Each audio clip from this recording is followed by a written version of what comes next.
the hydraulics and the system. I like that, but what I don't like is that you don't apply physics to that.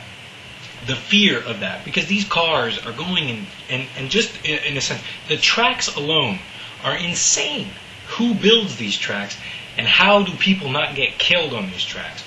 I get it. It's a PG movie, they have little things, but you have to really, there's never a sense, like, I think the problem that this film really tried to focus on, like, the family was great, everything, but, like, they really, as the story goes, it was trying to make, like, I can fight by racing. I can beat Fidel Castro. I know he's no longer dictator, but I can beat Osama bin Laden. I can catch him if I get in my car and I go speed racer. Osama bin Laden. No, I had money on that race. No, you're under arrest, Osama. Like, that's not. No, just focus on the racing. Focus on the simplicity of how do I not die, and how do I get. How do I just not fuck up the car, which is probably going to cost more money than my family and I are probably worth. Because, I mean, at the end of the day, I like the Speed Racer family, but the point is they're independent. And that's something that when you're doing something like what I'm doing with webcams or YouTube, you don't have money. Right now there are some really great shows on television because they have the proper funding. So that's what Royalton, they made the real connection that, okay, if you're a sellout, and you join someone with a lot of money, then you're essentially joining, like what he said, you represent Satan to my family because big business is Satan to us. And I'm sitting there going, I don't really like that message, because yes, corporate can hurt, but sometimes it can really help. Like Pink Floyd. Like there's a complete. I think the problem is like when I look at it musically, like you can start off like Bob Dylan.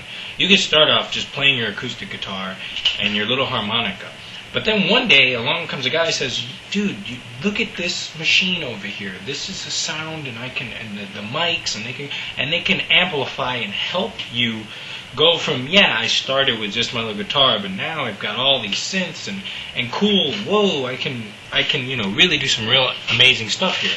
And that to me is that's what is talked about with Royalton, that he does want to take Speed Racer and help him, but then it's just like, well, he's bad, and the reason he's bad is because he fixes the drivers and all this shit, and I'm sitting there going, but do you really need Speed Racer to find that stuff out? I mean, we live in a world where cars can jump over one another. I think that the CIA, have you seen movies like The Departed? I mean, the technology that exists, if they can create the technology to make those cities and colorful and everybody is purple and pink, and I think they can create some pretty good spy gadgets. I mean, they could pretty much make a bug that crawls and goes into a room. Yes, Spy Kids. But you can create stuff that we don't really need Speed Racer. We can find evidence to harm him.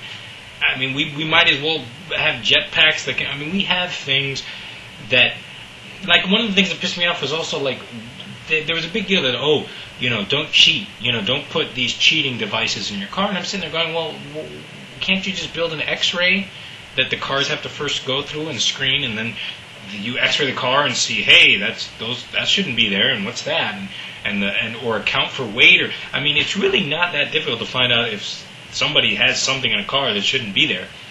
I mean, but it would be interesting to have shown the process of, well, maybe they pay those people off. How does that work? Very interesting stuff to show. Fine, but at its core, to me, Speed Racer is a guy that, like, I don't know about you, but to pull fancy stunts and for all the things that he does on those tracks, what would have happened if that car got demolished and destroyed? Would there even be enough money? Like, you look at something like Peter Parker, Spider-Man, and you see, like, okay, when his suit gets fucked up, he doesn't go to the suit fairy. He doesn't go to Edna Mode. He doesn't have anyone to help him with the technology. So in a way, if you think about it, Iron Man represented to Spider-Man what the Royalton would represent, where I can do all this stuff to your suit. Before you were amazing and spectacular, and now I can take something that's simple, a suit, and amplify it to have all this cool stuff. Fine. But with Speed Racer, you're sitting there going, okay, the family makes the Mach, what is it, the Mach 5, the Mach 1, I don't even remember.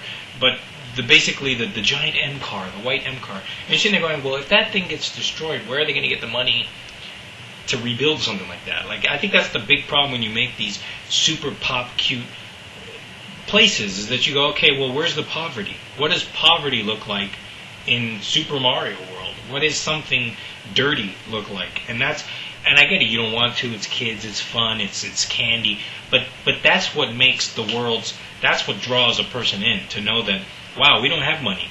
So we have to, it's kind of like something Robert Rodriguez once said, is that when you make a movie, when you have all these big ideas for stuff, you sometimes, Hollywood solves it by throwing money at the situation. Well, something's wrong, throw more money at it. But when you don't have money, you have to solve the problem creatively using your thoughts, using an idea to help you out. And that's something that it would have been interesting to see Speed Racer go, shit, I don't have hydraulic thing in my car, but everyone else does. So how am I going to be able to what am I going to do to compensate for the fact of not having the hydraulic thing? Or maybe, okay, this race isn't so much about saving the world, but, if I win this race, maybe possibly, I do a couple more races, I will get that hydraulic. Just something simple, just that hydraulic thing in my car, and I'll have the hydraulic thing. And then I'll get to jump, and then I get to go around and test it out, and see, like with Spider-Man, when he was testing out his webbing, like, oh, cool, okay, now I'm learning to jump. And also the physics of not understanding, okay, if you're going 90 miles something an hour, what if fans throw something out at the track, pennies at you? Or would that kill you? Would if you brake accidentally, would you crack your neck? I mean, if you look at a movie like Death Proof, that guy's not going at the speeds that the racers are, and you saw what ended up happening to the character, one of the characters that were killed in there by essentially just driving. Speed can kill you, going at those speeds. It's very scary, more so scary than NASCAR, because NASCAR, you just go in a circle. This is like a giant fucking Hot Wheels track. I mean, how you not die in this is the amazing thing in itself, and how cameras can catch that is very interesting as a story, as a process. But to me, I'm just sitting there going, this is just, it's a lot of green screen. And one of the things that angered me with Chesky is that I was like, oh man, if only they would have built the actual tracks. Because you look at Make Sure You're Loaded, and they built that freeway, and that's a huge freeway. And I'm sitting there going, man, if only they would have built like miniatures. They should have built these, for someone to physically build those tracks in the ice, and actually like Star Wars: The Empire Strikes Back, when you see the AT-ATs and the walkers and all those, and the Battle of Hoth, and the